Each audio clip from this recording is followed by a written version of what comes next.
Rhonda Richardson, we're so happy to have you on ISF. How you doing today? I'm doing good. How are you? I'm doing well. I'm doing well. So we're talking about the 7th annual Exit 336 Slam Poetry Slam Festival. So that sounds like a good time, but what should we know about this event? So it's been 7 years, and you should know that this year is our biggest list of poets. We have 30 poets this year, ranging all the way from the East Coast. Our furthest is LA, coming from LA, and you can expect drama, competition, laughter, maybe even sadness sometimes. It's just going to be a roller coaster of emotions because that's what slam poetry is. We have food trucks, DJs, we have a cash bar. It's going to be a great time. Yes, I'm excited. Okay, so you said you got different poets from all over the country. So when we're talking about poetry, there are so many different types of poetry, but what should we be looking forward to? What's some of those genres that will be in the building that day?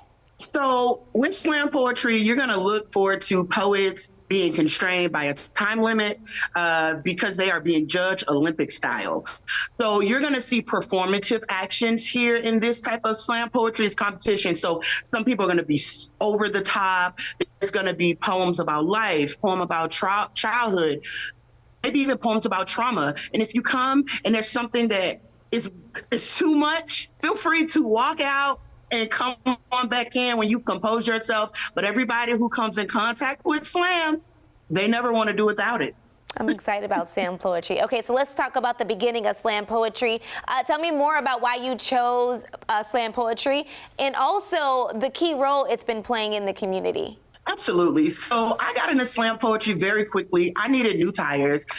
I never had slammed, and they were giving away $100 without an entry fee. And I was like, ooh, okay. And I ended up winning. And then I went to Decatur, Georgia, and they were having a poetry slam festival. And I left amazed, re-energized, feeling inspired. And I said, well, I know it doesn't exist in my city, but why can't it? So with this festival, creating this festival in 2018, we've serviced over 500 children. Because every year we do at least 3 workshops in our schools within, Pompano Beach, even daycares and community organizations. So over 500 students have been serviced. So that's one big thing. Art access is very important, particularly in underserved communities. And then also what this has done, it has made Pompano a hub for slam poetry. This festival sold out in 2.5 minutes this year. Last year it sold out in 4. So people are recognizing Pompano as a hub and a place that they can come to for safety with slam poetry. And that's important because people need ways to express themselves. People need to hear that they're not alone. And we're here to answer the call as poets. That's awesome. That's awesome. Okay, so I know there are so many people looking to either learn how to participate, how to come out. Where can we get more information about slam poetry?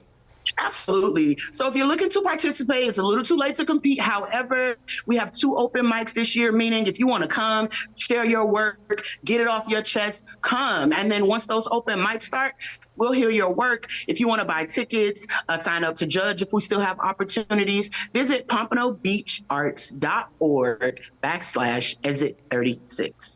Listen, I got to give you snaps, too, for what you guys are doing in the community. We love to hear it. Awesome. Okay, guys, thank you for watching. And, of course, thank you for what you're doing out there in the community. We'll see you next time. Well, thank you for having me. See y'all, I guess, starting next Thursday. Peace. That's right.